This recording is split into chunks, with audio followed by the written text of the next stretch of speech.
हम आपके लिए लेके आए हैं बहुत ही टेस्टी और वजन घटाने वाला ज्वार के आटे का नाश्ता। हमने यहाँ पे ले लिया है पालक।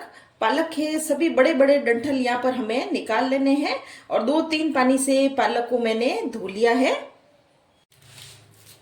अब हम पालक को बारीक बारीक कैंची से कट कर लेते हैं। ये वजन में ये पालक 150 ग्राम है। जितना बारीक हो सके उतना बारीक बारीक हमें यहाँ पर पालक को कट कर लेना है। पालक को हमने यहाँ पर ऐसा बारीक बारीक कट कर लिया है और पालक को हम एक बड़े बर्तन में डाल देते हैं। अब इस पालक में हम डालेंगे आधा चम्मच ही नमक और आधा चम्मच ही इसमें हम डालेंगे लाल मिर्ची का पाउडर। 1 चम्मच भरकर ही इसमें मैं डाल रही हूँ सफ़ेद तिल और आधा चम्मच ही इसमें हम डालेंगे पिसा हुआ धनिया पाउडर और 1/4 चम्मच जितना ही इसमें हम डाल देंगे हल्दी का पाउडर और 1/4 चम्मच जितनी ही इसमें हम डालेंगे हींग। हींग डालने से भी बहुत अच्छा फ्लेवर आएगा। आधा चम्मच ही इसमें हम डाल देंगे अजवाइन और साथ ही इसमें हम डालेंगे 1 कटी हुई हरी मिर्च और साथ ही इसमें हम डालेंगे थोड़े से अदरक। अदरक के मैंने बारीक बारीक टुकड़े कर लिए थे। आप चाहे तो इसमें अदरक लहसुन का पेस्ट भी डाल सकते हैं। अब इन सारी चीज़ों को हम हाथों से मिक्स करेंगे, एकदम से ऐसे मसल कर। हाथ से पालक को मिक्स करने से पालक ऐसा सिकुड़ जाएगा और नमक पालक में अच्छे से ये मसाले लगेंगे तो पालक अपना पानी जल्दी से छोड़ेगा। और बस इसी तरह से हमें हाथ से ही मसल कर इस पालक में सारे मसाले ऐसे मिक्स करने हैं। पालक को मैंने 2 मिनट के लिए हाथ से ही मसला है और पालक ने ऐसे अपना पानी छोड़ दिया है। यह हमने ले लिया है 1 कटोरी ज्वार का आटा और इस पालक में डाल देते हैं। साथ ही इसमें हम डालेंगे खूब सारा हरा धनिया। हरा धनिया डालने के बाद हाथों से इस ज्वार के आटे को और इस मिक्सर को हम अच्छे से मिक्स कर लेते हैं। सारे मिक्सर को हमने यहाँ पे अच्छे से मिक्स कर लिया है। अब इस आटे को हम गूंथ लेते हैं। आटा मुझे थोड़ा टाइट लग रहा है तो 2-3 छोटे चम्मच जितना ही इसमें मैं पानी डाल रही हूँ। अगर आपको पानी की इसमें ज़रूरत ना लगे तो आप बिना पानी के पालक के पानी से ही इस आटे को हमें यहाँ पे लगा लेना है।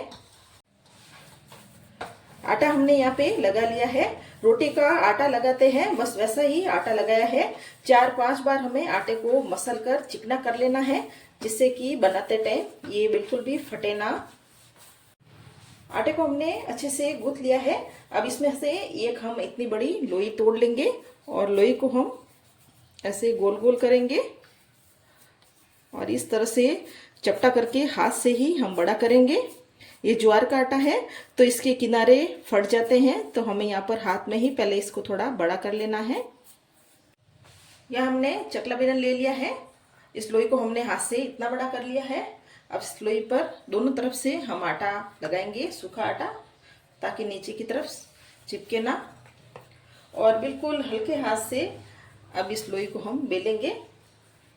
ये ज्वार का आटा है तो इसकी किनारी फट जाती है तो हमें यहाँ पर हल्के हाथ से ही इस पराठे को बेलना है। अब इसको गोल शेप देने के लिए या मैंने एक ढक्कन ले लिया है। आप कोई भी बर्तन लेकर इसको कट कर सकते हो और इसको हम जोर से दबा लेते हैं जिससे कि ये एकदम गोल शेप में आ जाए और इसके फटे हुए जो किनारे हैं वो हम निकाल लेते हैं। आप चाहे तो किसी भी शेप में इसको कट कर सकते हो अपनी पसंद के हिसाब से।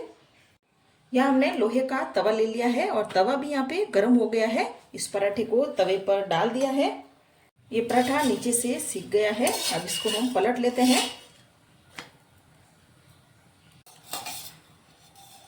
अब इस पराठे पर हम तेल लगा लेते हैं। आप चाहे तो बटर या घी भी इसमें लगा सकते हो और अगर आप तेल खाना ही पसंद करते हो तो इसमें तेल ही लगाया और वापस से हम पलट लेते हैं और दूसरी तरफ से भी हम यहाँ पे तेल लगा लेते हैं और वापस से हम पलट लेते हैं और हल्के हाथ से इसको हल्का हल्का सा दबा लेते हैं। गैस को हमने यहाँ पर मीडियम आंच पर कर दिया है। इसी तरह से 3-4 बार इस पराठे को अलट पलट करके सेकेंगे। अलट पलट करके इसको हमने दोनों तरफ से सेक लिया है। इसे अब हम निकाल लेते हैं। यह हमने ये सारा नाश्ता बना लिया है और ये बहुत ही टेस्टी और हेल्दी नाश्ता है। ये नाश्ता आपके वजन घटाने में भी मदद करेगा और इस नाश्ते को आप दही के साथ और टमाटो केचप के साथ भी खा सकते हो।